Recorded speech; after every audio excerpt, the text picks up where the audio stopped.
Hello, and thank you. Yeah, oh, this is perfect. Thank you for logging in early because some of us have to leave early today, so we decided to activate the link so we can already start. And Zane has just introduced herself to us, but if you want to say it again, so that because we have time, yeah. Okay, I'll be a bit briefer since I have to repeat myself. So, hello everyone. Today I'll be presenting one of the articles that forms my PhD thesis on the EU science diplomacy towards the southern neighborhood. Yeah, that I'll be soon, hopefully as soon as possible, defending at the Norwegian University of Science and Technology, NTNU, which is actually based in Trondheim. So yeah, today I'm presenting the last constitutive article of my core structure of the PhD thesis. Thank you so much. Okay, thank you, Zane. And since we're already here, I think instead of introducing ourselves all now, I think how about let's invite Pascaline to introduce herself and present already because she has to go first. And then after her will be Konrad and Sebastian, your group, present yourself and the paper already. So then after your part, we can discuss, and because I know you three all have to go early, and then the rest of us just follow the pattern. Let's do that. Okay, so I will just invite Pascaline to take charge, and if you would like to present a bit about yourself and your paper. Thank you so much. I guess some of you already know me.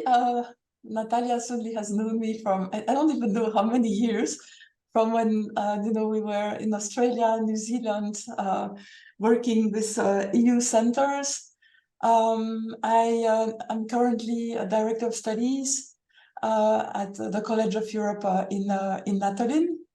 And I've been doing all kinds of different projects, but I've been working consistently on India and the EU, and that includes perceptions. So maybe I should start with this. Is that okay? Yes? Jing? Yes? Yeah. Yes. Okay, so I'll get started. I have to preface this with the fact that I've been working on this for quite some time, but this recent piece of work that I'm doing is still work in progress. I need to do some more interviews, among other things. So today we'll be talking about India-EU perceptions, and certainly there is a need for this because I think it's a way to uncover misperceptions and underlying tensions in EU-India relations, which may undermine the effectiveness of their cooperation efforts.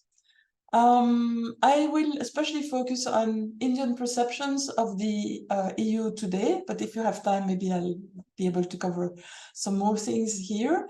And what I wanted to show is the change, the evolution of perceptions over time. And to ask also what are some of the reasons for the visibility and in some cases the near invisibility of the EU in India in specific fields, in the Indian media, public and by Indian elites.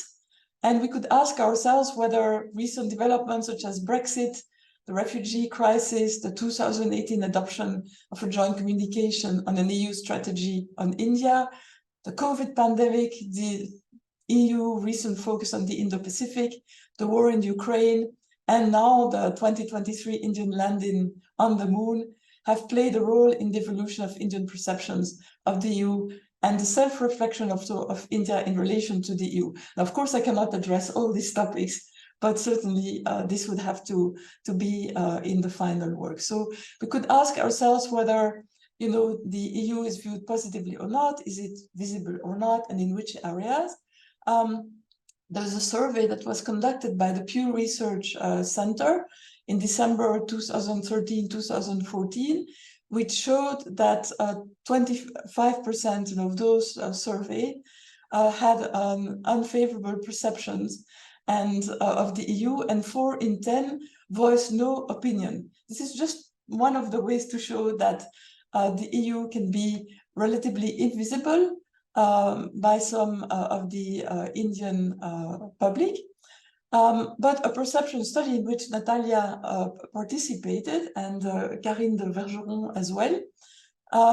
So in 2021, the EU as having greater visibility in the Indian media as compared to a study that they did, 5 years earlier.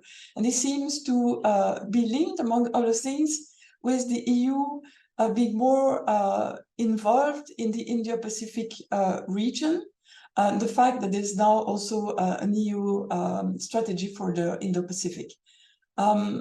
So now we could ask ourselves more specifically, how is the EU viewed in particular areas? If we look at trade and the economy, in the 2010s, Indian elites tended to see the EU as the world's largest trading bloc, one of the most influential global actors in terms of global economic affairs, but ranking behind the USA, India, and Japan. And also what you had this perception that the importance of the EU was declining as India increasingly traded more with Asia and Africa. And of course, you can look at specific events like the European financial crisis, or also the Brexit, which according to some Indian analysts, actually this one is a diplomat, so Europe in accelerating decline. Concretely, of course, Brexit now meant that Indian firms would no longer be able to use the UK as a base to access EU markets or for lobbying the EU for Indian interests from the inside. And Indian analysts that were interviewed predicted that this would mean more engagement with France and Germany and better prospects for reviving the negotiations for bilateral trade and investment agreement between the EU and India. So now 2022, June, there was a relaunch of the negotiations for free trade agreements between India and the EU. That's been actually, it was launched, I think, in 2007, so this has been a long time. And so, of course, this had meant that there's more prominence of the FTA in the media than there was in 2015. And of course, the fact that you have this relaunch of the negotiations is not just to be attributed to the Brexit, but the rest of the situation with the war in Ukraine and so on. Another change that we've seen is a shift in the description of the EU as a political rather than as an economic actor. Particularly in the Indian media. In security, the importance of the EU seems to have grown quite a bit, actually. In the 2010s, the EU seemed to be almost nearly invisible, and you would get comments, by Indian analysts such as, well, the EU does not have a strong stand on any of the issues that India is interested in, and the EU is not, engaging in hard security issues, therefore it's not that important for us. By 2021, again, you have these enhancements of the EU's role in the Indo-Pacific that is viewed positively in the media. You have, on the other hand, experts and students saying, that the EU is not featuring very high in the list of India's key geostrategic partners because it is not viewed as a hard power. And this is in spite of the fact that you have, the president of the Commission talk about a geopolitical European Commission and so on and so on. But still, this emphasis on the Indo-Pacific seems to put the EU now in the forefront, also, from the side of the Indian foreign minister, as more of a geopolitical actor.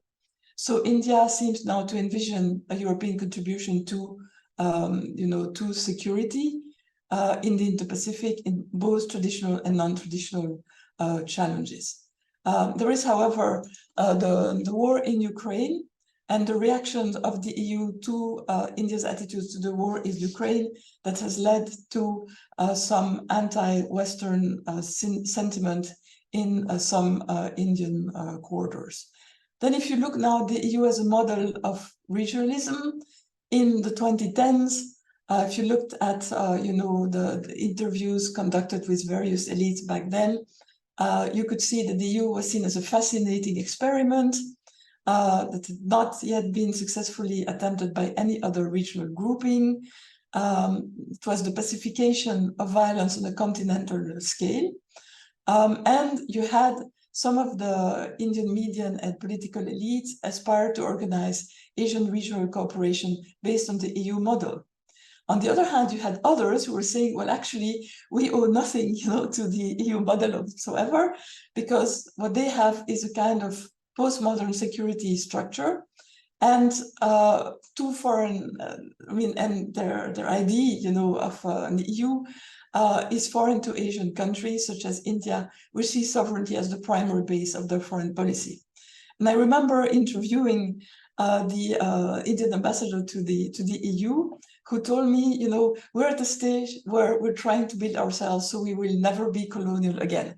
So it's very nice, the EU, we like you, in terms of what you do in your universities and so on, but you have so much confusion that we have enough confusion in India already, so we don't need to emulate you, Okay, so then you can also look at the US model in visibility in specific fields.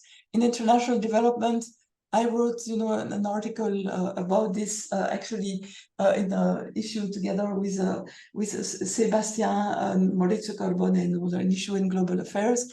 So I'm happy to share the link to you, with you. In international development, the 2010s, certainly Indian elites had little awareness of the contribution of the EU in that field. If you now go, in the little bit closer to our time and conducted some interviews there, you see a shift, but not so much in the visibility of the EU again. And we could say that there are several, reasons for this. And one of them is the discourse that the EU has adopted surrounding, international development with India. So I can maybe comment about this a bit more later. Social international development in the early 2010s, Indian elites saw EU social engineering and the EU welfare state, and in particular, the social model of Scandinavian countries as sending a positive message. It seems now that in 2021, if you look at the study conducted by Karine de Vergeron, EU social issues would seem to be almost invisible in one of the media samples there. There seemed to be some kind of lack of interest also in expert interviews for the EU as a social model. This is qualified if you look at specific issues. Then the US, am I supposed to stop? No, it's something outside. We have this bell ringing. Yeah. So if you look at the EU as a model for human rights, international law, and democracy, there you see Indian political elites deploring the EU tendency to neglect India in comparison to China, as India possesses democratic credentials and China does not. Definitely India seems to dislike the EU's promotion of human rights in India, and you get comments to the effect that the EU has been a nuisance and lecturing us. On science and technology, there the EU has been relatively invisible until you had the COVID crisis, and there the EU has been quite visible as regard health-related technology. So this has contributed to making the EU much more visible, and also there's more of a positive framing of the EU in research and science. On the environment in the 2010s, the EU was underreported in the media, and the Indian public was not too aware of what the EU was doing there either. So there seems to have been a change now with the European Green Deal, and the EU is much more prominent, has a much more prominent profile in India. On education and culture, the 2010s, the EU was, and certainly Europe was very prominent. That seems to have decrease, at least in the sample that we had, certainly for the Indian media in the study that Karine de Vergeron conducted. Now, if you look at the self-perception of India in relation to the EU, and Jing, tell me if if I need to stop, I will. There's been a frustration on the part of India with the EU having this perception of India as a kind of exotic destination and not, paying attention to the fast-moving India with high growth, vibrant stock market, and so on and so on. And also with the EU, seeing India as a developing country and a recipient of aid, whereas India, would like to be seen as one of the major aid givers to developing countries. Now, if I have time, just tell me if I have to stop, Jing. Do I still have time? Yes? I think you can continue for 1 or 2 minutes and 1 or 2 minutes. Okay, very good. Questions for you. Okay. So what I do also in the paper is look at the EU officials' perceptions of India. So that includes EU officials in Brussels, the delegation of the European Union to India and Bhutan in New Delhi. And what I've done in looking at this is combine, the interviews with a key document, and I participated kind of in the genesis of this, which is the 2018 Elements of an EU Strategy on India. It's a joint communication by the European Commission, the High Representative.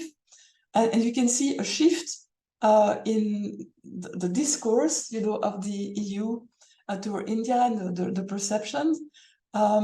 So now you see that, India is becoming more and more competitive, presenting a lot more potential, that it could cooperate with the EU, on common security interests. There was not too much of that earlier. With regard to development issues, the discourse has very, very much changed here. And now India is seen as a development partner, where you can even partner together, in Africa. So there's been a bit of a change here, and I can't go into the details, so I'll stop here. And of course, there's been a change also of the EU self-perception with regard to India. And I will just simply stop here and just leave the rest for questions. Thank you so much. Thank you so much, Pascaline, and thank you for giving us this very dynamic and chronic research result, and which really intrigued a lot of our curiosity and inspiration for your research. I would open the floor for Q&A, so people could raise questions to Pascaline. So yes, please, and just unmute yourself and take your chance. I suppose my very first question goes to the very end of your presentation, Pascaline. So thank you very much. Such an intriguing story, such a roller coaster of perceptions. But I think at the core of all this change is a different self-vision and a different of how India sees itself in the world, in the region.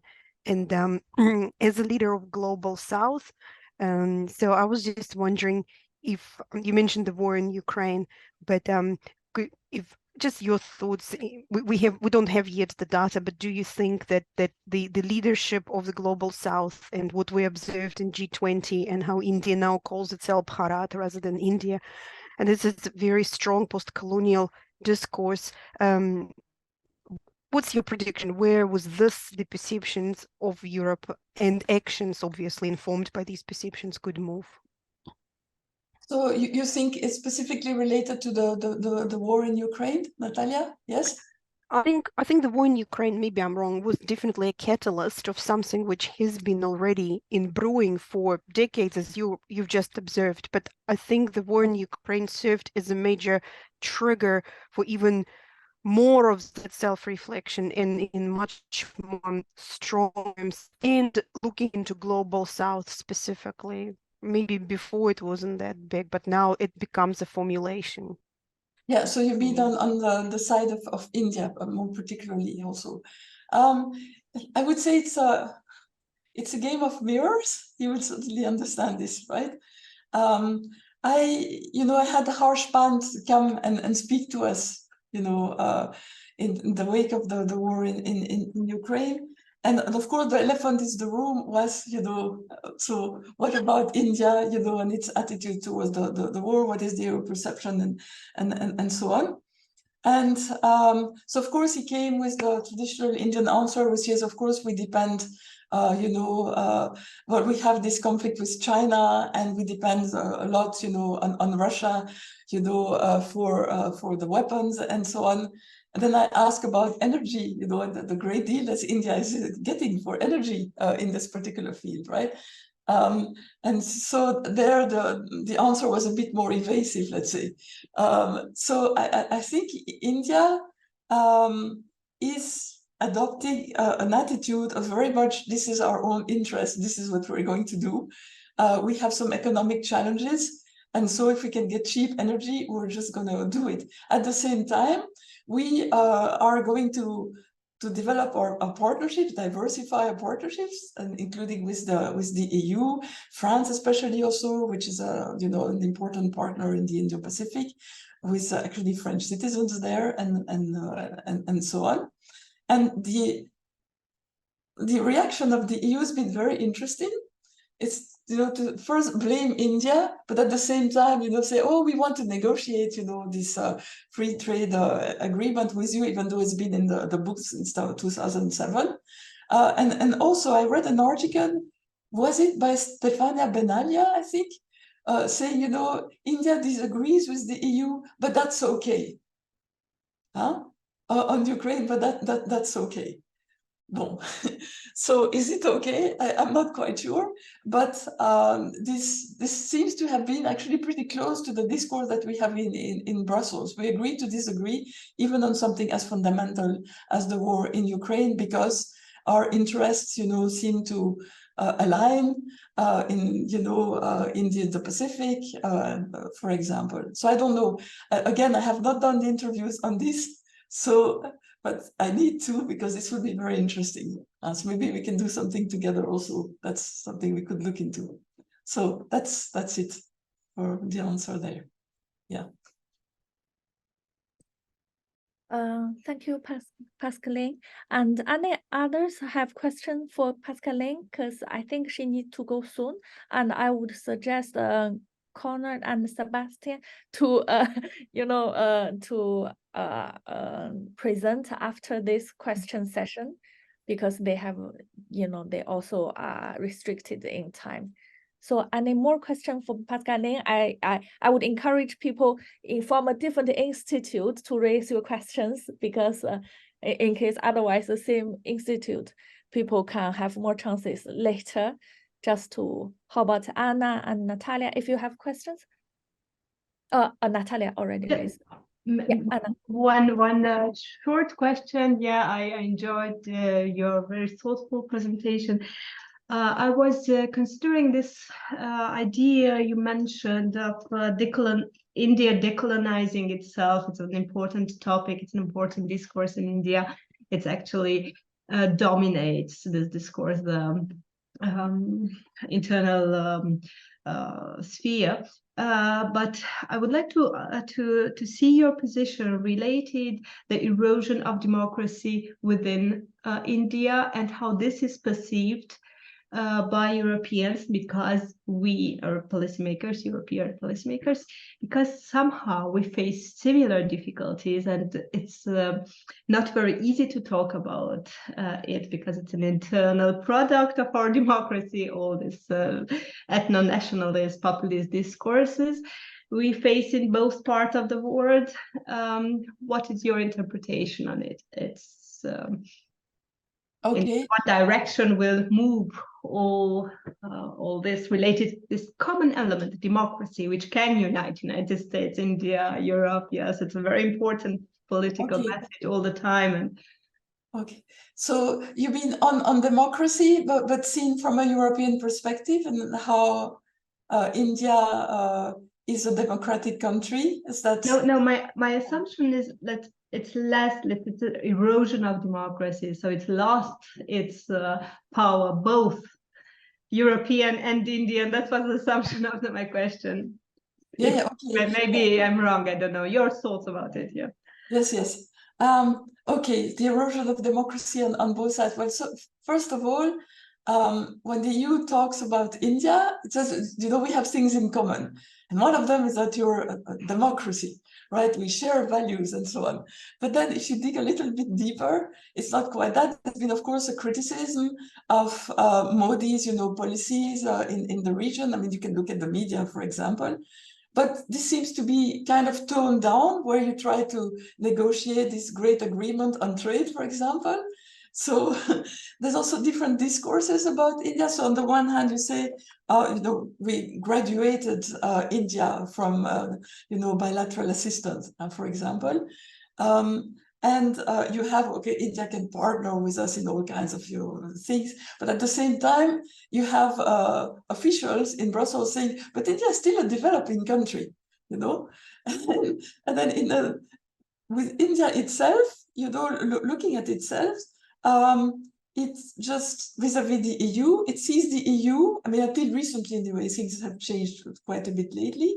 The EU, certainly wanted to privilege China in terms of trade relations and so on, and neglecting India. That's been a constant, neglecting India, that, thinks of itself as a big democracy. So why, should they be neglected as compared, to China, which is not a democracy? So you have this, but there's a kind of disconnect with, the trends in India itself, where you have Modi, who is incredibly popular still after all of this. But where you have some trends undermining, I think, also Indian democracy. So, but that's something I still need to think about. So thank you for the question. It is very stimulating. I have to think more about it, I think. So thank you, Anna. Thank you so much.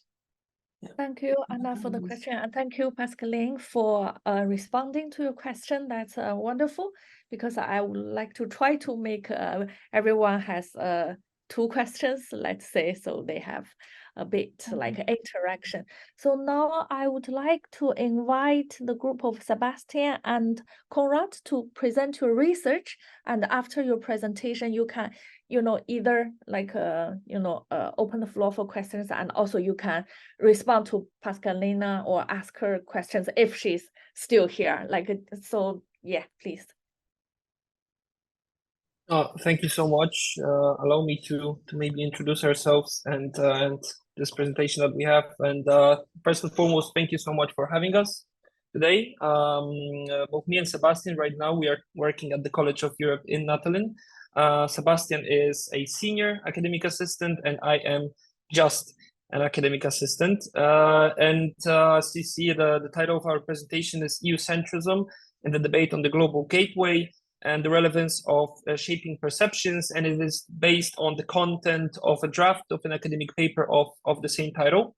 And long story short, before I give the floor to Sebastian, I wanted to say that our paper argues that the academic debate surrounding the global gateway reveals a strong EU-centric focus and EU-centric nature, and mainly aims at criticizing the EU's inadequacies, such as the lack of additional resources. We, on the other hand, we believe that the promotion of the narrative of the global gateway, as well as the process of shaping its and the EU's perceptions abroad, should also be considered as analytically valuable. So that was the tiny introduction that I made, and Sebastian, now the floor is yours. Thank you very much, Konrad, for the introduction. Thank you for having us today. Well, I'll basically start from this. Also, when you see the next slide wait, no, you don't see anything. No, on the analytical framework, where we also, it is still a bit of a test balloon. So we're very happy that Natalia is here as well, because she has significantly or mainly shaped this discussion on perceptions, of course. But I'll make a step back first. Our starting point was a little bit, and this is, I can say, mainly Konrad's contribution to it, because he comes from as communications background, whereas I've looked at EU development policy before, and not looked at perceptions at all, in a way, not much. But our question was, So what really shapes or affects the relevance of the use promotion of external policies in the eyes of third actors? Because a lot of this kind of inward-looking analysis of EU foreign policy, and there has been a debate well, some time ago already, a few years ago, that a lot of research focuses on this, and that wouldn't even ask this question. There is obviously other research on public diplomacy, etc., that exists. There has been a lot of more and more research in the area of perceptions that looks as this inside-out approach, basically, to take perception seriously and look at the effectiveness that use policies have in the implementation to basically determine the conditions under which these policies could be effective and how perceptions affect these conditions. What we tried is something else, and that is to ask whether, to what extent we can take this promotion, this narrative building of a policy seriously. The Global Gateway here is a very interesting case, and we contrasted with the BRI, not so much in a comparative approach, but to try whether we can make a point here about this outside in perspective. So what we do is we try to focus on how perceptions are related to the policy promotion. And this is why are these two cases very important here, because there is a lot of narrative building around it. So the Global Gateway, for example, this investment flagship strategy has received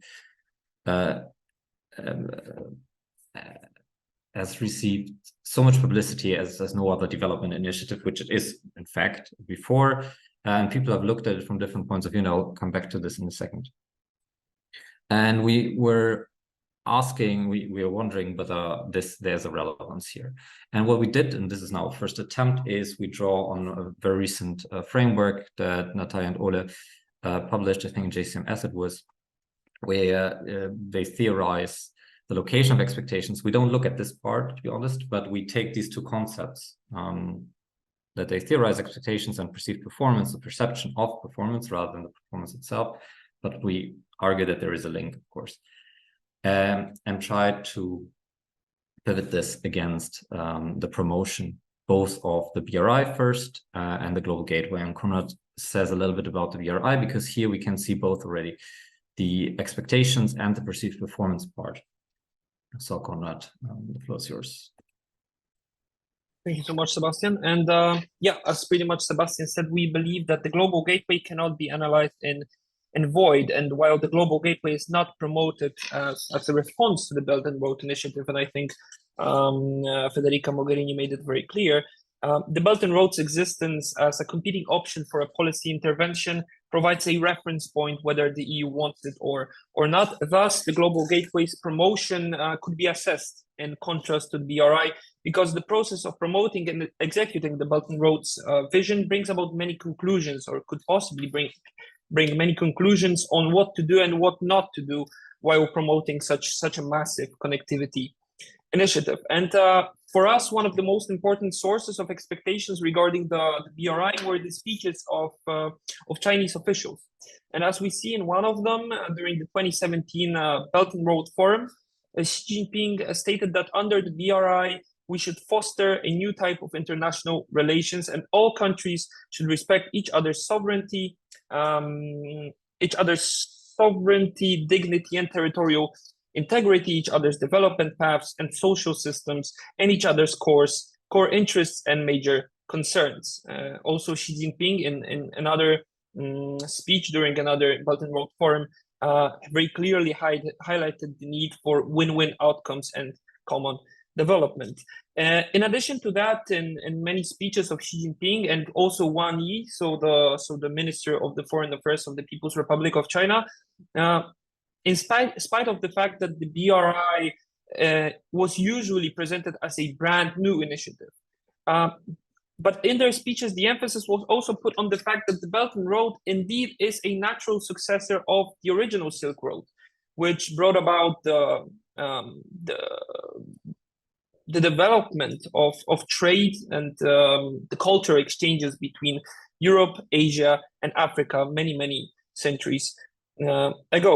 And what stems quite clearly from these speeches is the fact that the BRI is a part of the new type of international relations, but at the same time should be perceived as a natural development of China in the international arena, and is built in respect to sovereignty and core interests of recipient countries, to which China should deliver win-win outcomes. And we do believe that all of these characteristics of the official narratives were initially fulfilling the expectations of the recipient countries, and that is precisely why the launch and the first years of the BRI were such a success among countries of low and middle income. If you could change the slide, Sebastian, I would be grateful. Thank you so much. However, fulfilling the expectations does not necessarily mean that the perception or the perceived performance of the BRI was equally positive. And here I will focus on 3 cases in which the perception of the BRI's performance did not match the expectations, hence creating expectations performance gap, which in turn proved quite detrimental for Chinese activities in these regions. And first and foremost, let's take into consideration the case of Sri Lanka. In 2017, the president of Sri Lanka, then incumbent president of Sri Lanka, approved an agreement under which China operated company leased 80% of the Port Authority of Sri Lanka, and the lease was granted for 99 years. That decision sparked huge protests among local communities and political leaders who stated that the agreement was impinging on Sri Lanka's sovereign rights. And this expectations performance gap threatened the further pursuit of Chinese activities under the umbrella of the BRI in this country, and led to further discussions regarding revisiting the agreement with China concerning such investments. So very clearly, this gap had also some empirical and very real effects on policy making in the country. Secondly, the case of Pakistan. In 2021, there were violent protests in Balochistan, one of the regions of the country, against the Chinese activities under the BRI in this region, and more specifically around the Gwadar port. And the local population believed that the water shortages and the electricity shortages they were experiencing were caused due to the Chinese activities and exploitation of their country. And these anti-Chinese sentiments in this country proved very difficult for the smoothness of operations under the BRI. And here, what we think is particularly interesting is that there is an agreement among the experts that these problems that occurred in the region of Balochistan were not solely due to the Chinese activities, but nonetheless due to local sentiments, further perpetuated by anti-Chinese political leaders, which were, of course, pursuing their own interests here. The BRI's presence in the region did experience a lot of backlash and opposition, as it did not deliver the expected win-win outcomes. And in turn, it created an expectations performance gap. And last but not least, Africa. It is undoubtedly the most essential region for the BRI. It is also interesting that Africa is undoubtedly, I think Sebastian will talk about it, the most important regions for the global gateway as well. However, in case of the BRI, the highest number of participant country in the region also brings about the highest number of arising issues and expectations performance gaps. And in Zambia, for example, traditional jobs present in the informal sector of the economy, which were up until very lately reserved only for Zambians and Zambian nationals, are being taken over by Chinese nationals. And in conjunction with the fact that Zambia has become the first African country to default during coronavirus era, and half of its debt is believed by the experts to be owed to China, rather violent anti-Chinese protests sparked along with the rise of political leaders, quite populist, such as James Lukuku, whose main slogan was "Say no to China." And although Xi Jinping promised the respect for each other's core interests and major concerns, the reality of the BRI's performance was quite the opposite, as it was perceived as indebting the state and simply taking jobs away from from the locals. And the case of Zambia is not the only African country, because we also have cases of Cameroon, Nigeria, Madagascar, and Kenya. And in all of these countries, the BRI was perceived as a direct threat for the livelihood of local populations, or even in the case of Kenya, as a direct threat for the population of animals in the Nairobi National Park. And the above examples prove that although the expectations of recipient countries were fulfilled at first, and those countries were quite happy to join this initiative, it did not provide success, as the perceived performance of it in many cases was very different from expectations. And this perceived effectiveness, in turn, is one of the main factors that very realistically determine the effectiveness and the size of the initiative, as proved on the case of Africa. And we believe that these conclusions could prove very vital for the EU, both during the process of forging the narrative and expectations, but also in the process of actually bringing the global gateway to life. Sebastian, I give the floor back to you. In the interest of time, I have the time in view. I just say three things now about the global gateway itself. First point is, why do we spend even that time to talk about the BRI first? When we actually ask a question about the EU's policy promotion of the EU's role in the world. And here the link is the conceptual link by the attractiveness of the offer that is linked to the expectations that third countries and others have, and their past perceived performance of these policies. And what Konrad showed is how the expectations, how the promotional expectations fits for the BRI. And what we try is, based on past performance or the perception of past performances, to see how the expectations, how the policy promotion of the global gateway is related to it. So what we don't do is yet an analysis of the concrete expectations of the global gateway itself. But what we find is the following. We see in the narrative three aspects that are very strong. Is based on content analysis that we do of all the have done of all the publications of the global gateway that are available. They are almost exclusively from the European Commission. It is a development initiative. It focuses on the geopolitical ambition, the mutual interest, and its value driven. When you look at analysis of other actors, they usually focus on one of these three elements, but the narrative here tries to kind of square a circle, really. And that what we then see is that the narratives on kind of new development perspective that is here, that's a departure from previous ones, and on the mutual interest, which is also in a way a departure from previous narratives, is matching with perceived past performances that others have, and we give you some insights from existing studies. But the value-driven nature of the policy continues a discourse that is not very different from previous ones, that stands in contrast to what we always hear as not our values kind of discourse, or the double standards, especially when it comes to the treatment of refugees, migrants,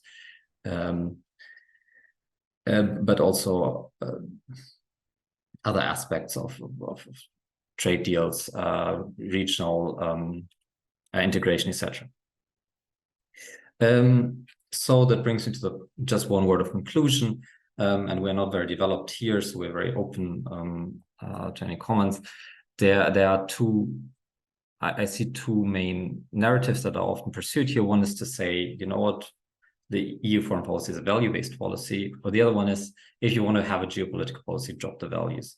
This will make it more effective. And this conclusion, we cannot actually come to this conclusion that just by dropping the values from the promotion, in a way, we are automatically enhancing this policy to be more effective in the perception, at least, let alone in the effect, which the case of the BRI shows. So I leave it at this here, and we are open for any kinds of comments, questions, etc. Thank you very much.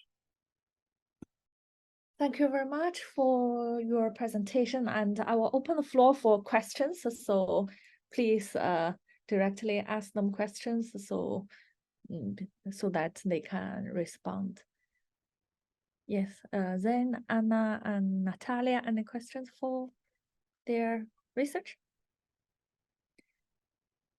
Okay, if not yet, I would give a few comments. Yeah, hello, Rachel. Yes, please unmute.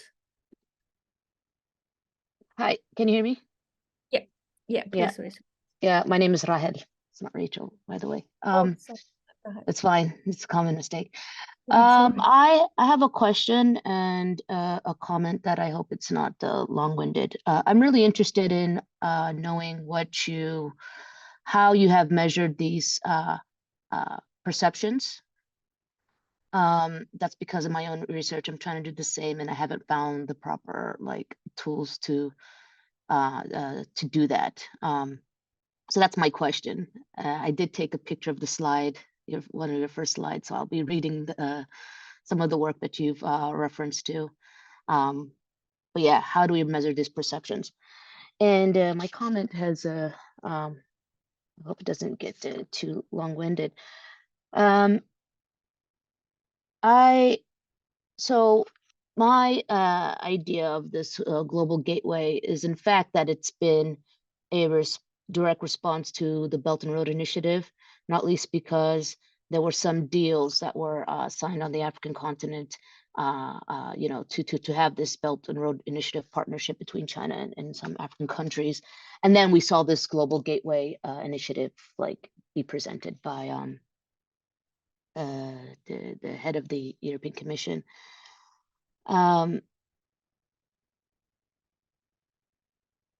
You mentioned that the talk of mutual interest in the Global Gateway Initiative was is a bit different from previous discourses. I'm not sure if that's the case. I haven't observed that.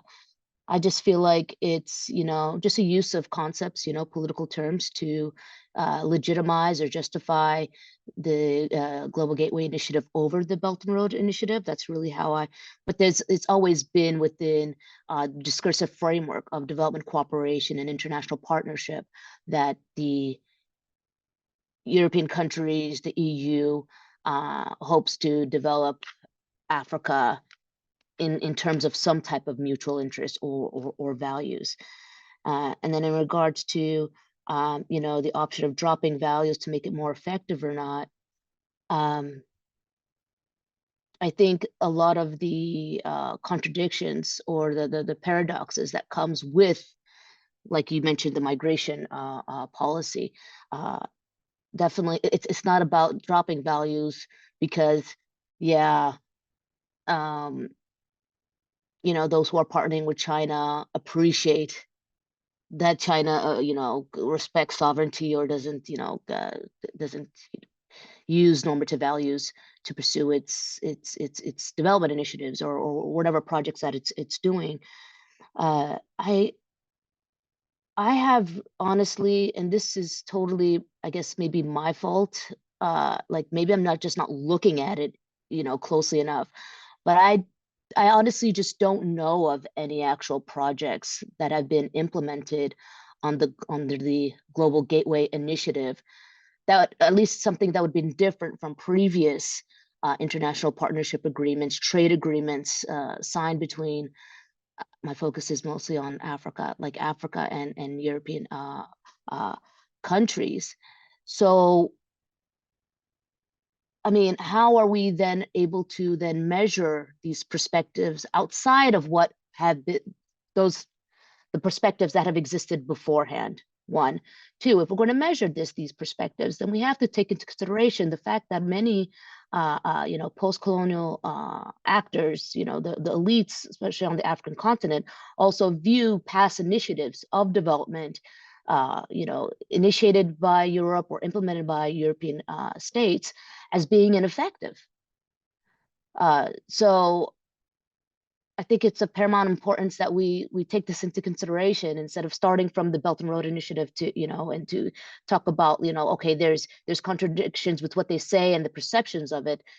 Obviously, there's certain perceptions of Europe's role in developing the country, different, having these development initiatives based on colonial legacies, based on perceptions of the post-colonial subject and their inability to develop themselves. And we actually see these things pan out today in real political time, what's happening in Mali, Burkina Faso, Niger, so on and so forth. Okay, thank you for the question. I would like to ask Zane and Natalia to briefly speak your question first, so that Sebastian and Konrad can respond to all together, if that's all right. Yeah. That's perfectly fine. I'll be brief in the interest of time. Have you thought, first of all, yes, thank you so much for your interesting presentation. My question, have you thought about reviewing also other connectivity initiatives by other geopolitical heavyweights?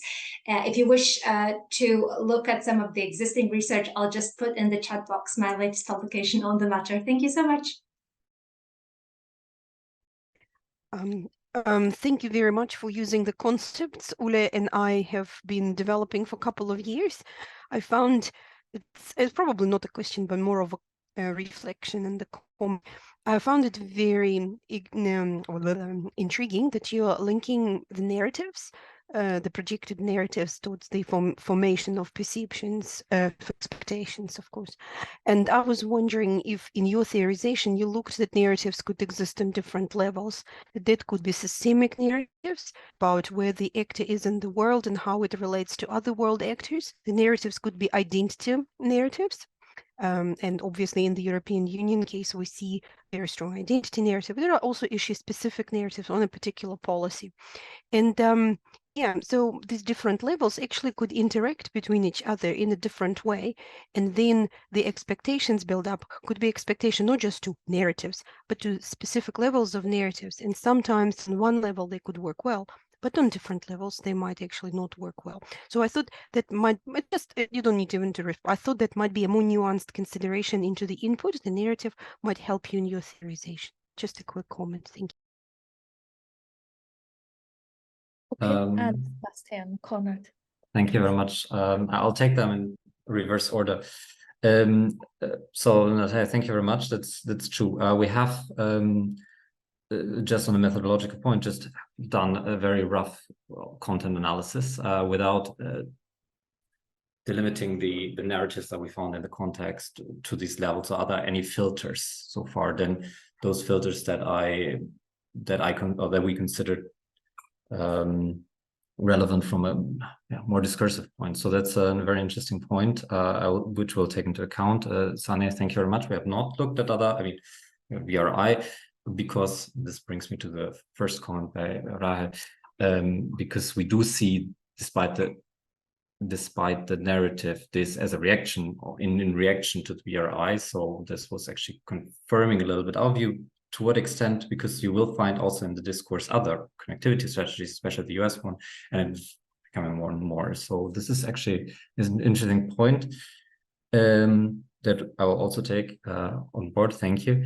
And now to Rahel's points, also from the end to the beginning, you're absolutely right. There is nothing new implemented. Speaking completely bluntly, there is nothing new so far in implementation terms. Everything that is all the projects that you see are projects in the pipeline before. Some money is maybe reshuffled, etc. But there is nothing new, and they don't do. I haven't analyzed the projects in detail, but there is nothing new about these projects so far. That's also not what we do. What we do is so far focusing on the narrative of the EU itself through this publication in its announcement. So basically, really just this promotion aspect. And here I would probably maintain the argument, if you look at the kind of narrative, and there has been some research out that the EU has in its development policy sphere, there's always some elements of the kind of that have this post-colonial pedigree, etc., constant. So I don't think it has shifted completely over time. There are some constant elements I see. But the narrative, for example, the partnership aspect, that it has become so strong, again, had been there some decades before, but there's also been a time in between where no one would use this discourse of mutual interests in the EU, because in development circles, this was considered inappropriate. as a terminology, because these are development policies for, at best, global development. Even this is more recent terminology, in a way, a concept. So from that is why I said this geopolitical aspect that I do connect conceptually with mutual interest. You can criticize this. I'm not sure whether this makes sense. It's part of the content analysis that I put these things together. Not sure whether this is the right thing to do, but that's what we did here. And primarily, I do think that especially all three elements, development, mutual interests, and the values are reactions to the BRI. And the argument in a nutshell is probably that these first two are basically emulating what the BRI is doing, whereas the value aspect, and we don't go into the nature of the values actually, because a lot of these, the discourse that you see is not going to the nature of the values. They usually refer to these famous, Article 2 values, democracy, rule of law, good governance, no, not good governance, not even, but good governance maybe extra, but democracy, rule of law, human rights. That's it. Sometimes they say the values we share, etc. So of course it's a bit of a minefield, and there is probably there could be some more in this specific aspect which we haven't explored yet. So I take this on board. Methodologically, on the last point, I unfortunately cannot. Maybe Natalia can help more on measuring perceptions, because we are indeed not methodologically focusing on this here. So this is a bit, I don't want to say anecdotal, that sounds too diminishing, that the methodological focus here is on the narrative, and where it is based on a kind of literature review or review of what others have written on perceptions from different parts of the world, over past performance of the EU's and its development policy and its failures in a way. A lot of it is about failures, of course. That's what we built on. So there's no methodological approach, no measurement to it. Thank you. If I may just make very quickly comment, and again, if you focus on narratives rather than on expectations and in that complex, I would definitely recommend you to look into the strategic narrative theory, which says there are narratives of formulation and projection and reception. So if reception is not what you are studying, then maybe you are looking more into the narratives formulation and projection, and the methods to study them is looking actually into the policy documents and policy formulations. The narratives of reception, you will have to look into the perceptions of people on the ground, public opinion, elite opinion, media, what Pascaline was talking about before. Thank you very much. Yeah, how about, thank you. How about Konrad, anything to add? Responding. Oh, I think Sebastian explained everything perfectly, and I'm very grateful for that. And I will not take any more of your time, because I think we are already past the time limit.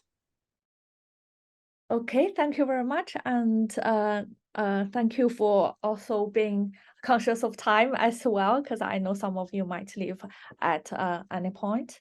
And I'm quite happy so far about the in-depth of the discussion.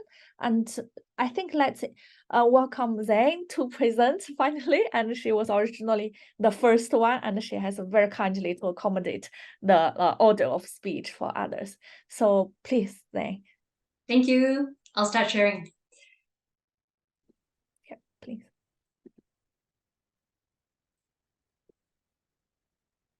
You should see it full screen now. Is that right? Great. Okay.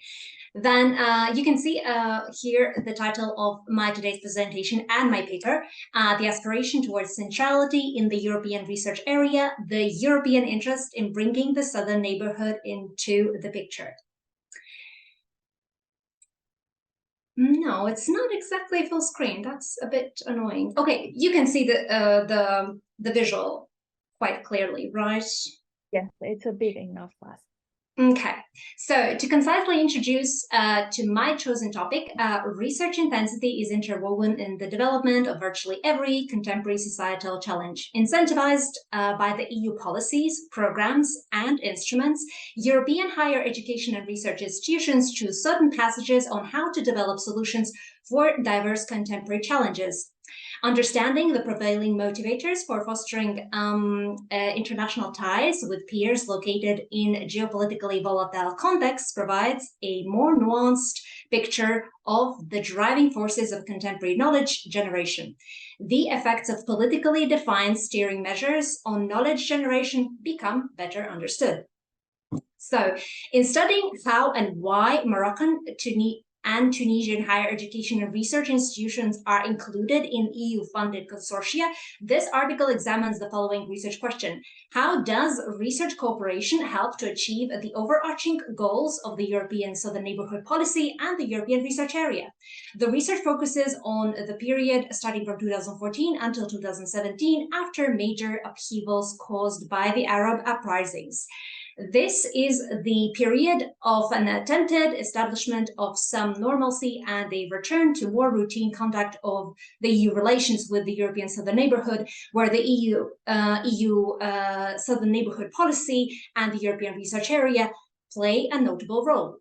The HOOP hypothesis is formulated as follows. The Europe-based coordinator of the Framework Program funded project welcomed a Moroccan and/or Tunisian institution or institutions to the consortium because of the coordinating institution wants to improve its centrality in the European research area.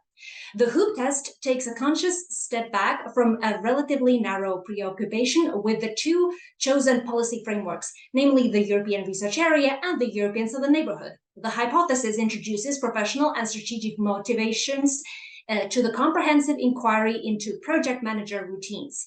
These errands are at the core of translating the European Research Area and the European Southern Neighbourhood goals into tangible actions and achievements founded on collegiality and relational ties. Thus, to build on the research question, the studied mechanism positions the European Research Area and the European Neighbourhood Policy goals as the causes and project results as the outcomes. Referring to the hypothesis, the self-interest-driven project managers are agents who, through project management and other relevant interactions, put in motion causal forces to interconnect the cause and the outcomes. The theoretical foundations of my work relies on the practice theory. Practice theory studies routine errands of various entities and individuals. The strength of practice theory is its appreciation of the inescapable perspectivism of interpretation and clarity, that there is no view from nowhere. Stressing the importance of habitus and mastery of the field, views of practices and are closely tied to prior experiences of agencements and the environment in which the individual or an institution operates in the pursuit of capital acquisition. And this paper's main elements of practice theory are field, habitus, capital, coupled with agencements. A helpful heuristic component for study of projects as temporary institutions of the European Research Area framework field are 2 of the overall 5 types of agencements. Inquiry is a type of agencement that is guided by the desire to find refined and expanded problem-solving procedures to master a distinct problem. Laboratory refers to the creation of certainty and the stabilization of facts by scientific procedures. Both agencements display certain traits of capacity building, a widespread component of research-intense projects. Following the process tracing in its rich entirety, this study captures an explaining outcome approach. The hypothesis captures a HOOP test aimed at obtaining more insights into the dynamics shaping the European Research Area framework field, what facilitates the attainment of European Research Area goals and motivations for incorporating European Southern Neighbourhood-based entities in it. The conceptual foundations are prepared following the core logic of semi-systematic or narrative review. It aims to inform the crafted practice theory approach in sufficient depth about the latest findings tied to the European integration policy dynamics without claiming full applicability of conclusions drawn based on one EU policy area towards the others. Overall, the situatedness of obtained insights is skewed towards Southern European considerations, elaborated in more detail in the subsequent section of this presentation, with a focus on 4 themes: nodal position, science diplomacy, EU structural diplomacy, and agencements. The themes resulted in a pursuit grounded in narratology to identify points of thematic convergence. Such operationalization does not refer to a strict distinction or classification of each interview according to one theme. On the contrary, the identified 4 themes are cross-cutting, and threads of these themes are manifested in multiple interviews on one or several occasions. And now my findings in brief. The article explores project-based modalities of how research cooperation helped to achieve the overarching goals of the European Southern Neighbourhood Policy and the European Research Area. It provides more qualitative insights into the prevailing quantitative body of literature. Insights obtained primarily, but not exclusively, during 15 interviews with Europe-based project managers passed the hoop test. Findings confirmed that many coordinators of framework program-funded projects welcomed Moroccan and Tunisian institutions to the consortium because the coordinating institution might benefit from improved centrality in the European research area.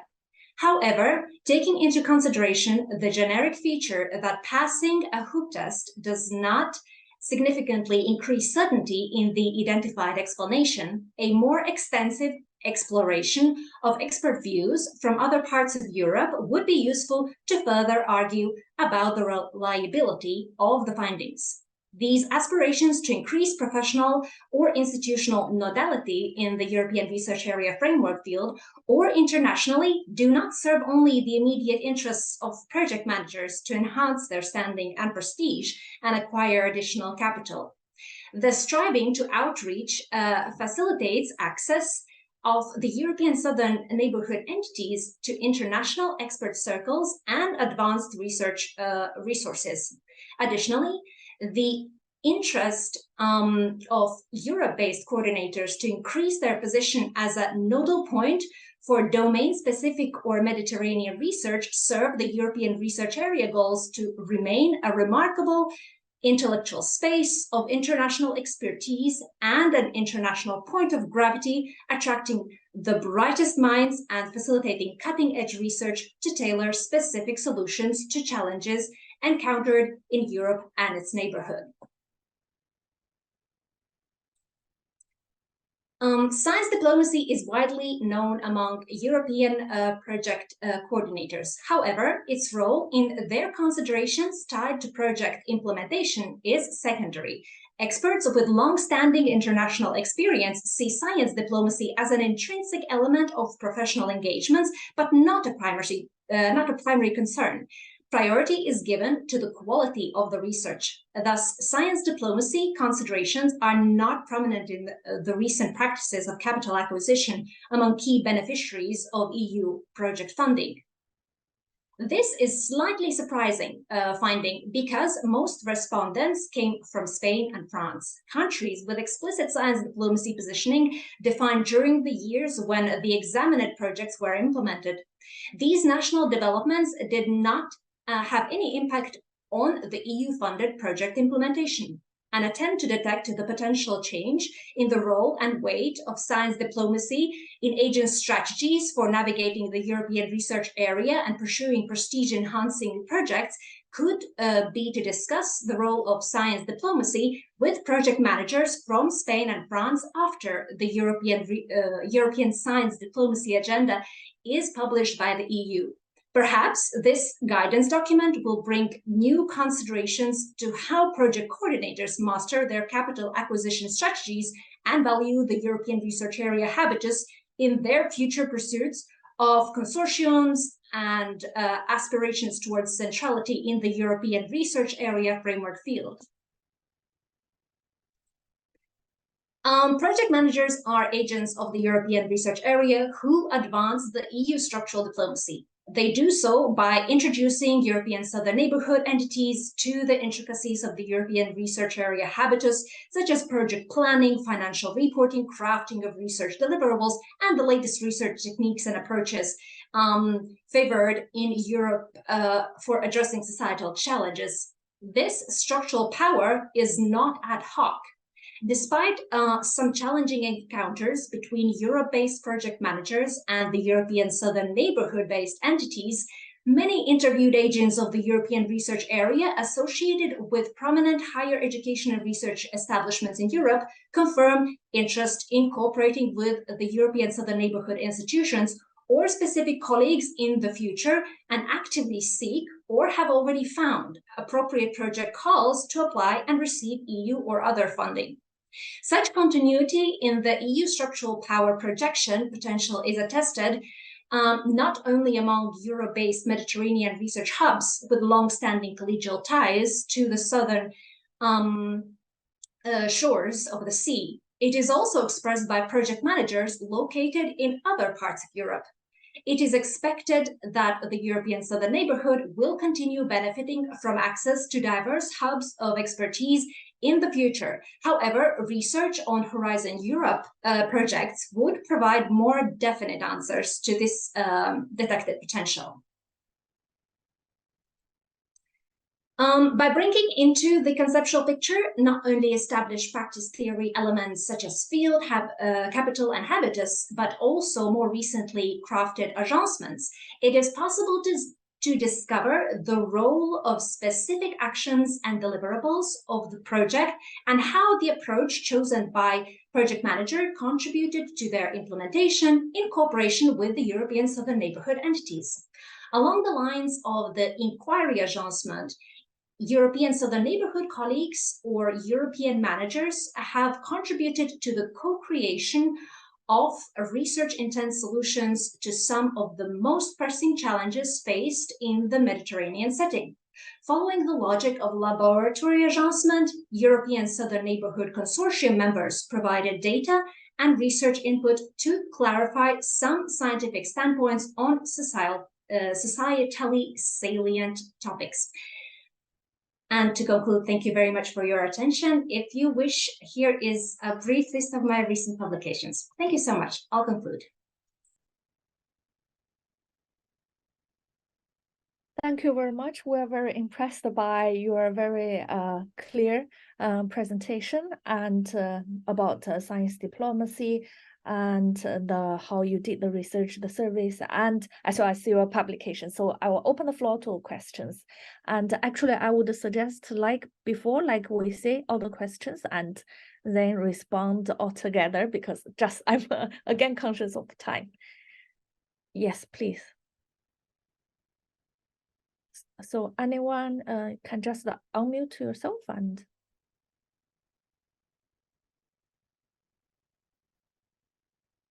Okay. Oh, just a very quick question. So you looked into the science diplomacy. I was just wondering if you also considered knowledge diplomacy, which is not necessarily like science diplomacy, right? Knowledge diplomacy is about knowledge as tools for international relations. So it's not necessarily sciencey knowledge, it could be any type of knowledge. And also, obviously, it's about creating networks of academics who then form the networks which will carry the knowledge acquisition forward. So yes, knowledge diplomacy, if you considered it in your theorization. Thanks, Natalia. And also I have one quick question, like how did you decide to ask them question about Moroccan and Tunisian participation, and what was the factors of your decision? Yeah. Thank you so much. I'll start chronologically. So regarding knowledge diplomacy, thank you so much. Yes, Jane Knight and other thinkers have already done extensive work in elaborating on this term. I find it somewhat ambiguous, and I have addressed some of my concerns regarding this matter in the AIA Insights published article on educational diplomacy in Latvia. It's open access, so if you put these main terms, you'll definitely find it. It was published last month, so definitely might pop up on one of the first search results. There are many other terms actually out there. Anchored together with diplomacy, and the full repository that I've come across is published in my article with Nordicum Mediterraneum at the beginning of this year. I think it was March. So yeah, again, if you check Nordicum Mediterraneum, my name and surname, you'll find it. It's open access as well. So there's a huge, vast repository of these terms, but the issue is that many of them are quite generally developed, so anything goes under them. And that's why I have chosen more to attune myself with science diplomacy, because there is more analytical work on it. Of course, there is a myriad of also versions of it. However, that critical mass of more nuanced thinking, I think it's more there than with the other terms that I've come across. Second question regarding Morocco and Tunisia. Thank you so much. A very good question. So when I started back in 2019-18, my initial scoping, I was interested first and primarily in the European Southern Neighborhood, but I wanted to take countries that are less severely impacted by major geopolitical outblow. You know that among 10 European Southern Neighborhood countries, there are some that are really in a dire situation right now, where even thinking about, you know, the best practices concerning good governance is somewhat problematic. So comparing these kind of countries vis-a-vis an EU instrument as EU framework programs that are aimed at cutting-edge science would be more problematic in terms of, you know, the massive insights. So that's why I opted for the most advanced countries. And I opted for Tunisia and Morocco, first and foremost, because they have very extensive historical ties with the EU, not just certain countries such as EU member states, but with the EU itself. I did a mapping of various instruments that are related to higher education and research, and that proved indeed that these two countries are some of the most advanced among the European Southern Neighborhood, and they are also comparable. So I get some unique insights from each of the countries, yet they are not in very stark opposition. They are rather similar. That would be brief. Thank you so much. Thank you so much, Zane, for your response, and we are very interested in your research, and I'm sure this opens our eyes to further, you know, new concepts, and also thank you for sharing the document for us in the chat box. And now I would like to invite Natalia. I'm so sorry, may I just quickly jump in with a final remark? It's not in response to these two questions, but it's rather in response to what was discussed in the previous conversation about EU instruments and whether there is anything new about them or not. Because I've also done some prior research on connectivity. So I see in parallel what I've done with European Research Area and with the European Southern Neighborhood and what happens now over the last years with connectivity. The instruments themselves, such as Erasmus or Erasmus Plus and framework programs, they don't change dramatically. But what changes is some of the goals, the geopolitical context, the way they are positioned, and the primary motivations that drive them. For example, with Horizon Europe, now it's going to be the mission-driven innovation. Yeah. So in the project programming and maybe on some of the technical steering that goes, you know, on the expert level down, trickles down to the expert level, there are no huge dramatic changes. But so why, and this comes back why I'm linking EU framework programs with the overarching policies, is that policies and the rationale that guides them, the high-level guidance, the political guidance changes, it evolves.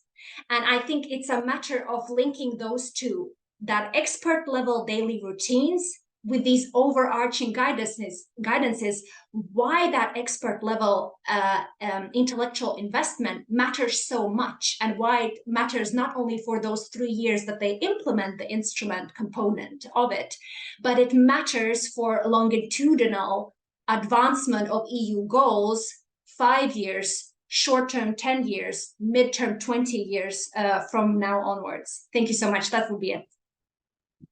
Thank you, Zane, for your wonderful remark. I think it's quite helpful for every one of us to try to link the high, like the top insights, as well as the strategies and the policies, because I think I noticed this is an element and a theme of the previous research as well.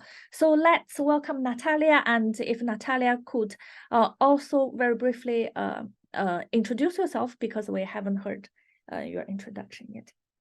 Thank you. Natalia, University of Canterbury, professor at the Department of Media and Communication, and in the field of international communication, image and perception studies in IR and EU context and public diplomacy for a couple of years, I would say, for several decades. So today the presentation is with my co-author, Professor Elkström, who unfortunately couldn't be here, but he sends his greetings to the panel, to the chair, and to the audience. And thank you, Sebastian, and thank you, Konrad, for actually introducing some of the concepts I'm going to engage in this particular paper, because this paper is yet the next contribution to our theorization of the perceptual approach to EU foreign policy. So there will be some new concepts we're considering here. So we are positioning, oh, just a second, what's the story? What's the, some reason this thing, oh. Sorry guys, can you see the PowerPoint? I can see your front slide, full screen. You can see. Does it change now? No, not yet. Does it change now? Now, yes. yes. Changed? No? Now it's key focus. Yes, fantastic. Excellent. Sorry. Technology sometimes is unpredictable. So the main focus of this particular paper, we want to theorize and develop the notion of threat abandonment while trying to test the applicability and the usefulness of this concept in case of Ukraine, its fight against Russia since 2014, and in EU-Ukraine relations. So there are situations when an actor is trying to get support from potential allies, the threatened state becomes vulnerable to the risk or even threat of abandonment. As you can see, lots of people wrote about the threat of abandonment. It is understood as a situation when major supporters on whose help the state is dependent will defect totally, ending their support, or less radically decrease their level of help. In both senses, abandonment means leaving the threatened state more or less at the mercy of its threatening interlocutor. This abandonment could happen due to internal reasons. For example, there are internal splits within the supporting actor, or when we're dealing with a long-term conflict, there are increasing costs for moral and material help that is given to the threatened state. It also could happen due to external pressures, for example, external pressures on the supporting actor, as well as misbehavior or breach of trust by the supported side. What is important for our research, we differentiate between risks and threats. Risks as a potential danger, threat as an actual danger. So we contend that abandonment constitutes a real and serious threat. In this case, a perceived indirect threat emanating from the actors Ukraine considers to be its allies, although informal. We argue that the risk, a perceived potential danger, and a threat, a perceived actual danger that NATO and the European Union decide to diminish or end their support must be a considerable worry for Ukrainian decision policymakers. Such worries may be counteracted by attempts to increase the commitment of its potential allies to make it more difficult for the allies to withdraw their support. The ultimate commitment, of course, for Ukraine is the membership in the European Union and in NATO. So this is sort of our second innovation. We try to argue different types of threat perceptions, and we address something called indirect threat perception. namely how states perceive threats which are conveyed through the perception of threat to their powerful allies and donors. In other words, when Ukraine perceives the European Union being threatened, weakened, distracted by multiple crises, it translates this vision into the perception of less attention to Ukraine, its problems, transformations, and challenges. These may morph into a perceived risk of and ultimately a perceived threat of abandonment or being left alone with an aggressive Russia. So as I already mentioned, with this paper, we contribute to our original theorization of perceptual approach to EU foreign policy. In the focus of that theorization is the concept of other. And we're very clear that we conceptualize the other as not a passive receiver of EU messages, actions, but an agent informed by a range of cognitive, emotive, and normative images of the EU, feeding into how the other diagnoses the situation and maps the course of action. In this particular theorization, we've offered a number of different concepts, but here I would like first to focus on the expectation performance, and thank you, Sebastian, for already detailing it with great attention. Just very quickly, it is between others' expectations in their perception of EU performance. The distance here is indirectly indicated by the fact that the third countries do not perceive the EU to act as expected, possibly leading to disappointment and frustration. In some points, the expectation performance gap may come to a more extreme form. We formulate it as a critical expectation gap. This paper is not, there's a different paper which explains how it could happen. I don't have time, but critical expectation gap is when hopes for strong support and commitment from a potential ally encounter a perception of performance that indicates a severe or absolute contradiction and shaking or even abandoned hope. So we see this particular concept as a key cognitive mechanism explaining how the perceived risk of abandonment, the perception of potential danger, may morph to the perceived threat of abandonment, perception of actual danger. And with this, we have an opportunity to involve a set of amplifying conditions to understand the transition. Just a thing, I'll put it a little bit higher that it doesn't block. Amplifying conditions to understand the transition from risk to a threat perception. In the case of Ukraine, it's Ukraine's expectations and hopes of EU support and protection against perceived Russian aggression. So the first set of amplifying conditions, something is coming from the communications literature, and specifically seminal work by Goffman, 1974, on frames. And one of the concepts he talks about is a broken frame of involvement. There are two types of disengagement: an orderly retreat, which is an authorized action, and disruption, no authorization is taken. In this situation, disruption is more prone to produce the critical expectation gap. The second set of amplifying conditions is a perceived moral injury. This is stemming from psychology, and it's about betrayal of what's right in a high-stakes situation by someone who holds power on the background of a wider notion of moral responsibility. Literature talks about three elements here. It's about has been a betrayal of what is perceived to be morally right by someone who is perceived to be legitimate authority, and in a situation which is perceived to be a high-stakes situation. So you can see lots of concepts on the screen, very interdisciplinary model, but we argue that these inputs from IR, EU foreign policy, communication studies, and psychology are actually needed to move away from the discrete explanations and approach a holistic models of threat perception. Those models are rare, and yet these are imperative for understanding threat perceptions. Quickly about methods, and it's probably answering Rahel's question about how to study perceptions. Well, we start with the premise that states do not perceive threats, people do. As such, we'll look into the perceptions of the Ukrainian elites, policy decision and opinion makers, and we really want to study how and to what extent Ukrainian elites have perceived and expressed the perceived indirect risks and or threats of abandonment in the period following the annexation of Crimea and in the period following the start of the full-scale armed invasion 2022. Two data sets we're engaging with. The first data set of 50 interviews undertaken in 2016-2017 within the Jean Monnet network I led, and it has 50 people from 5 different cohorts. And in 2022, because we couldn't send researchers on the ground and because we couldn't re-interview these people as their identity was hidden, according to the ethics regulation, we looked into the experts' comments by the Ukrainian policy decision and opinion makers in Razumkov Center. It's a social research center in Ukraine.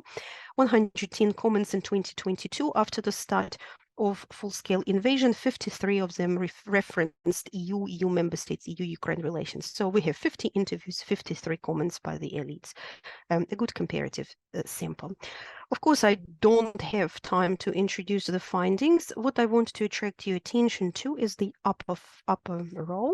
You can see 4 categories. These are from Kotem, 1986. It's an image theory literature, threat perception literature. These are the attributes we apply when we analyze the rich data set we have. We analyze in terms of capabilities, cultural and normative similarities, supportiveness, and goal compatibility.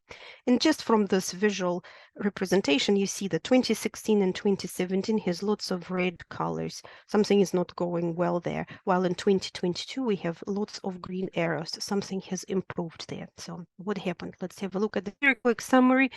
In the 2016 and 2017, we indeed observed the presence of the critical expectation. We found that perceptions registered perception of risk, so even threat of abandonment of Ukraine. Ukrainian elites were actually saying that Europe may turn its back on Ukraine. Perception of many risk crises of the inside the European Union led to that perception of fragmented and disunited EU. European values were seen by Ukrainian elites to be eroded, specifically the rise of populism and pressure of migration. And there was that widespread perception that the EU is too preoccupied with its own crisis, it's losing its interest in Ukraine, the Ukraine fatigue, and it's less and less willing to spend resources to help the country. We saw that amplifiers worked. Ukrainian elites perceived the risk of the EU in terms of disengagement. So the broken frame of disengagement was observed.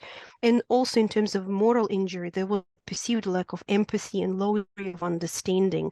For the low degree of understanding what's Ukraine going through, Ukraine is pushed into short-term solution with the Minsk. There is no appreciation of the sacrifice of the Maidan. In 2022, we see that there is still a perceived risk of abandonment, no longer a perceived threat of abandonment. The EU perceived engagement with Ukraine seems to be high. EU coherence strengthened. EU-Ukraine are perceived as ideological allies confronted by undemocratic Russia. And then the candidacy status is seen as a major sign of commitment. So there is this perception of mutual understanding. It's definitely a different perception now. Amplifiers again are working. Now we see a frame of engagement rather than the frame of disengagement. And we see a perceived level of concern and understanding. So the EU is seen to be concerned about Ukraine, be understanding Ukraine, is willing to help. As such, we end up with a novel concept, the reduction of the expectation gap. So this is sort of an alternative pathway for impact that would allow to minimize the emergence of critical expectation gaps. But in 2022, we do realize that there is one particular pocket in perceptions where the critical expectation gap, a new one, seems to be coming to life. And this is specifically in the issue area of energy. So that the Ukrainian elites see Ukraine entangled in the EU's potential energy crisis. Don't forget, we're picking up all these material from 22 in winter in Ukraine. Perceived threats that the EU in the energy field will be really threatened by Russia because Russia will use energy as a weapon, and with that will be threatening Ukraine. And the most feared scenario is that EU may again turn its back to solve its crisis first and again abandon Ukraine. So they're still there. So we definitely see the amplifiers working. We see change from disengagement to a frame of engagement backed by multiple commitments. And in terms of moral injury, first, we see that there is a perception that now the EU is living to the moral responsibility not to abandon Ukraine, not lastly because Ukrainian elites see that Ukraine is fighting for the European values. But there is another interesting perception, and it's a perception of the EU capable of atonement. And this is the statements of Steinmeier and Borrell, who acknowledge that Europe may have overlooked certain things in 2014 and 2015 and really didn't understand Ukraine how it should have understood. In a very quickly conclusion, we argue that the perceived threat of abandonment is a key to understand EU-Ukraine relations. We cannot sweep it under the floor. We do have a very positive direction, right? A lower perceived threat of abandonment and reduction of the gap between hopes and perceived performance. But on the other hand, should the EU be perceived as turning its back on Ukraine now, the consequences of an abandonment will be much worse than they were in 2016. And I'll stop here. Thank you. Thank you very much, Natalia. And we're very impressed about the comprehensiveness, and I think you really raised the bar of narrative and interpretivist approach. And I do have comments, but since I'm conscious of time, I would suggest if Natalia don't mind, Anna present first, and I hope at the end we can leave 1 or 2 minutes. I don't know whether we have to stop sharp on time, but Anna, please. Thank you.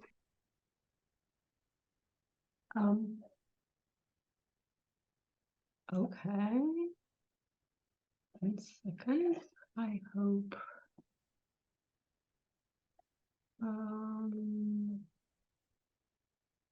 1 second. I will. We saw your my screen. I don't know. Yes, we can see now. Okay. Thank you for your time. I will try to be very quick in my presentation. The title of the presentation, as you see, is Why Do Indian and Eastern European Voters Prefer Radical Right Populist Discourse? And it will be an intersectional analysis. Trying to analyze, shortly I will focus on Romania if we don't have considerable time on it, and the Indian populist movement. Apparently there are two very different populist movement or approaches in restructuring democracies into different parts of the world. And previously research I made in Romania in Eastern and Central Europe on populism. And very surprisingly, it was my, for many years, I studied this issue, and I was, and the literature on this topic is extended. So obviously, if you look at the literature, you find out there are plenty of similarities in Central and Eastern Europe. And interestingly, in 2022-23, I conducted some interviews in India initially on a different topic, and I found out there are more similarities that were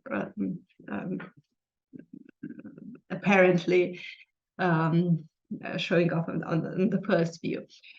So obviously the radical right populist movement all over the world is an important topic, and it's important to see its discursive sequences, and that's what is my goal here to see and to identify specific elements based on religion, ethnicity, class or caste in case of India, leadership style and gender identity, to see the similarities between the two movements. Following the most different or contrasting cases comparative method, the assumption is that highlighting similar processing in highly different cases allow to avoid the problem of the overdetermination and induced most similar comparative research designs. As I mentioned, in the last year, I was focused I was focused on conducting interviews in Romania. Let's focus on this issue. Equally in Hungary and Poland. But obviously my field research is stronger in Romania, and for the publishing part I will have to just sort out this methodological difficulty and publish the work in Romanian Populist Party. The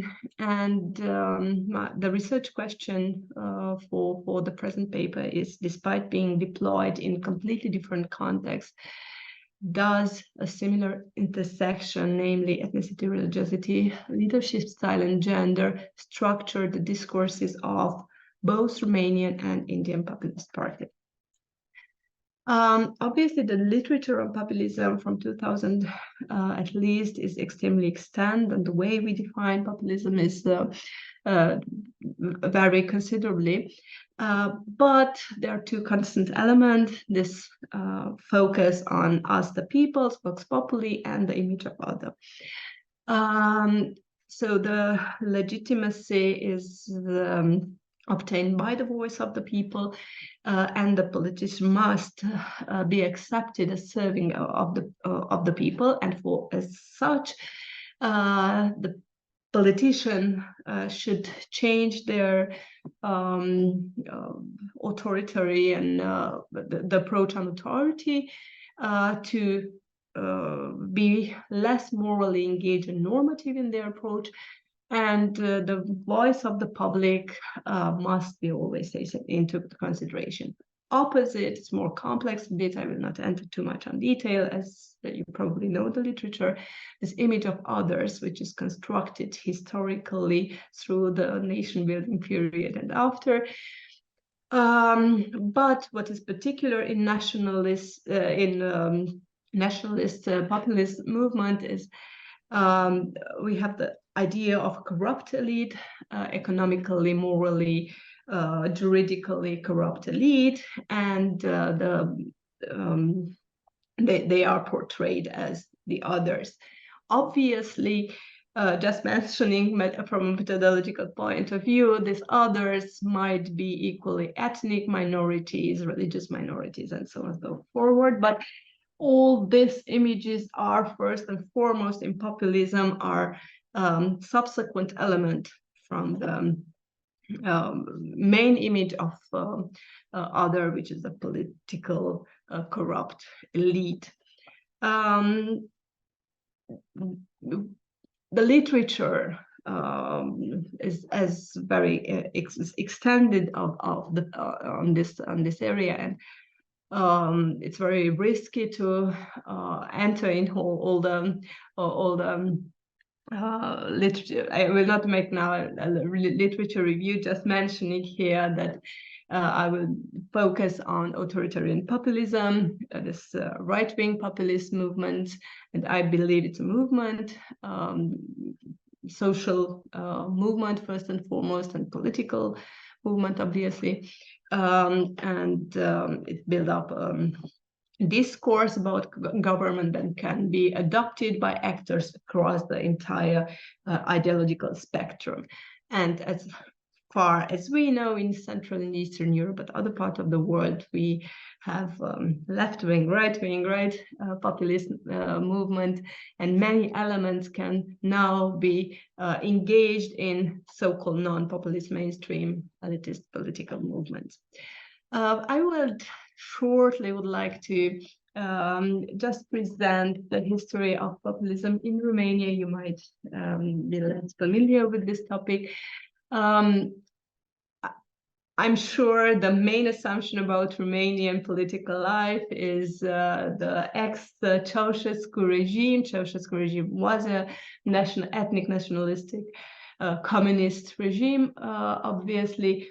But the history of populist movement can be found out much previously, at least 200 years old.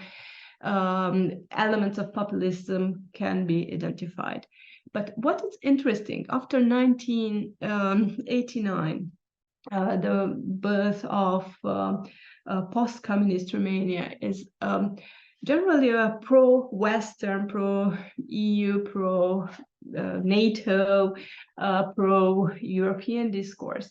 But it's interesting to notice that after 2019, we see a shift from this pro-EU voices to ethno-nationalistic discourse. And the current right-wing populist party, I will talk immediately about it, was able to fill the gap for the ethno-nationalist authoritarian discourse. Obviously, just mentioning, it has not much in common with the Ceausescu discourse and the communist nationalistic discourse is different. It emphasizes other traditional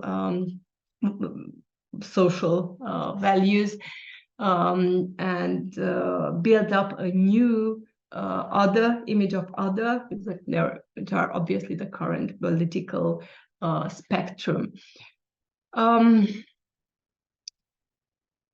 Today we can even state that Romania is a relatively new democracy, 30 years old, not so old, and with less civic participation and a high attachment for traditional values. And these traditional values are coming back and used by the current populist, right-wing populist party to gain support.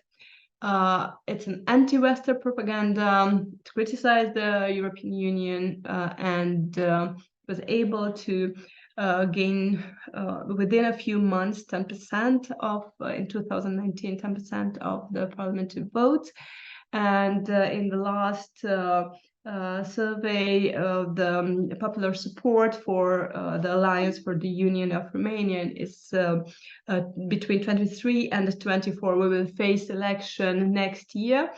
So within one mandate, they were able to be the second most relevant political party in Romania. Obviously, it's quite interesting to see and to analyze this party in such extent. That's why I think we have to move a bit forward for what's going on in other parts of Central and Eastern Europe. Fidesz or London Justice Party or other parties in the region were able to gain popularity through 10, 12 years, so 2 mandates, 3 mandates. And now it's a different scenario for Romania to build up an anti-Western propaganda, unionist, traditionally, religiously ultra-Orthodox platform within a mandate, and probably to form the government with the Social Democrats after the next election. Obviously, just contextualizing, in this regard, India is different because we have a long tradition of Hindu nationalism, anti-colonialist, which is opposite to the current to the European context general, because it was a political movement in the 20s, which sole mission was to reform society and built up an opposition to arrivals of Europeans in India, especially missionaries. So it was a debate of Hinduism and Hindutva from that time up to today. So in the 19th century, the literature identifies the first strong social movement on inventor of golden age for the religious values, and the reforms took this golden age back to the mythical time, the Vedas, right? And give their highly abstract nature, lends themselves to all sorts of interpretations.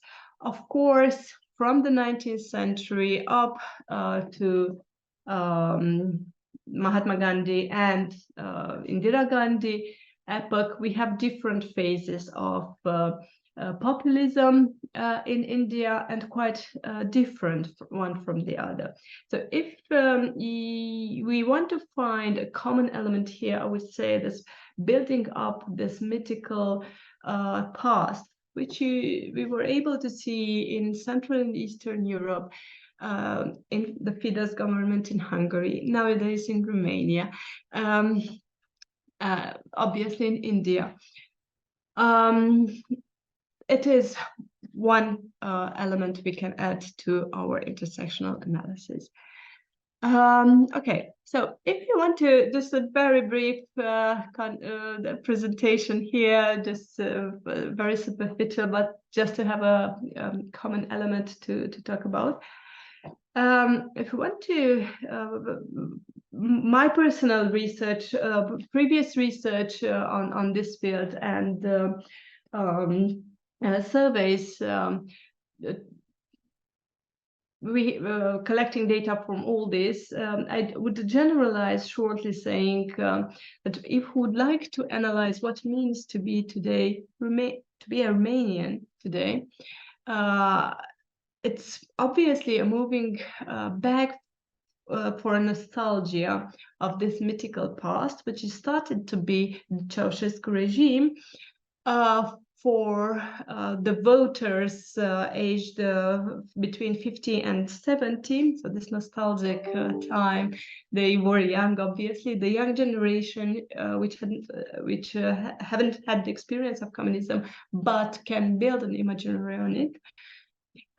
In the early 1990s, the standard Romanian populist parties from the 90s, Great Romania Party, was represented a small fraction of society, generally between 5 and 10% as a party. The leader at that time got greater popularity. The party itself was not able to obtain more votes. But even though it was anti-European, that party, but it's a minority somehow, we have this element of mythical past again, and this idea of civilization state, which we can identify as a very strong political building block for many populist movements. In India, China, in terms of discourse, yeah. Or like so in Romania, a little bit, because I'm okay, I will move forward. So we have equally a charismatic leadership style, which comes back from the communist pre-communist regime, which is again engaged by the current populist party, the Alliance for Union of Romania. The literature obviously on in India is more extant. It's very complex. We have this anti-colonialism, anti-Muslimist movement, ethnic nationalism, the idea of chosen people, which is used by all populists all over the world, from Zionist movement after many other elements today we see. So that's what I would like to emphasize. The elements are not so divergent as it looks like at first view. We have the ethno-racial threats, the idea of building a community of believers, which is unique and we don't find in other parts of the world. It's India as a sacred land. I would say this element I was not able to identify in Europe, generally Central Eastern Europe. Maybe civilization state and some elements, paramilitary elements, to overcome vulnerability, to resist to some opposite figures, in this case Muslim threats. In Central and Eastern Europe, the internal threats are generally ethnic minorities or migrants or refugees, depending on the state. In Romania, there are the Roma community, ethnic minority. And the desire and efforts to build up, in this case, a Hindu race, we have the same charismatic leadership style, and I will not enter in the Weberian analysis of this, why it is technically possible in the 21st century to rebuild the image of dark hero, which we can identify in many parts of the world, including Romania. So not only Moody can be regarded through this lens, but the Romanian leader, George Simeon, for instance. And we have a new conclusion, because I will jump to conclusion. Without mentioning the findings, I wanted to emphasize more on the findings, and I will just mention that there are some differences and similarities. In case of in previous published articles, I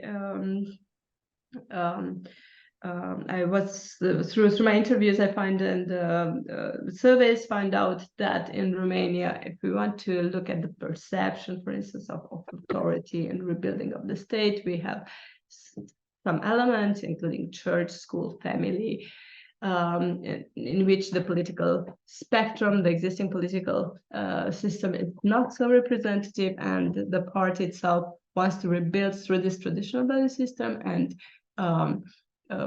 move away from secularism and to move back to this community to reconstruct a new sense of community. And in India, even though the number of interviews I conducted is considerably lower, we have different, some similarities and difference, like obviously religious and anti-secularist discourse is similar.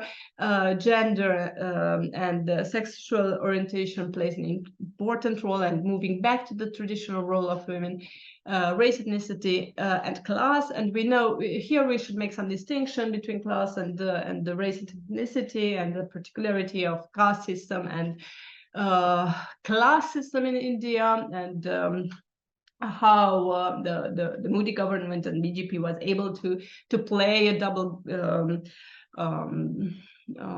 game with it. So shortly speaking, that would be my presentation, and thank you. Thank you very much for your time. Yeah, I'm sorry for the packed time, and I have summarized our common themes in the chat box, and feel free to copy paste it and use it for your further inspirations. I'm not going to read them again, because these are basically the outline of my comments, and I wanted to give you more time to speak, and so you know each other's research, which I think is most important, because we can also keep discussion in further panels and in the email thread. Maybe informally, we don't have to keep this formal email thread, but informally, let's keep discussion. And we have another, actually a similar panel in about interpretivist. The panel 305, which Anna will be the discussant as well. And I think because we are all quite interested in this kind of methodology, and if you are interested, you can also join that panel, which would be 2:30 UK time, and which is 3:30 Irish time, 2:30 to 4 UK time, and 3:30 to 5 Irish time. And sorry, Natalia, I couldn't introduce questions to you directly, but that's called it an end. And I thank you very much, Malena, for standing with us and help us with the tech issues. I'm really honored to have met you guys. Thank you. Bye. Bye.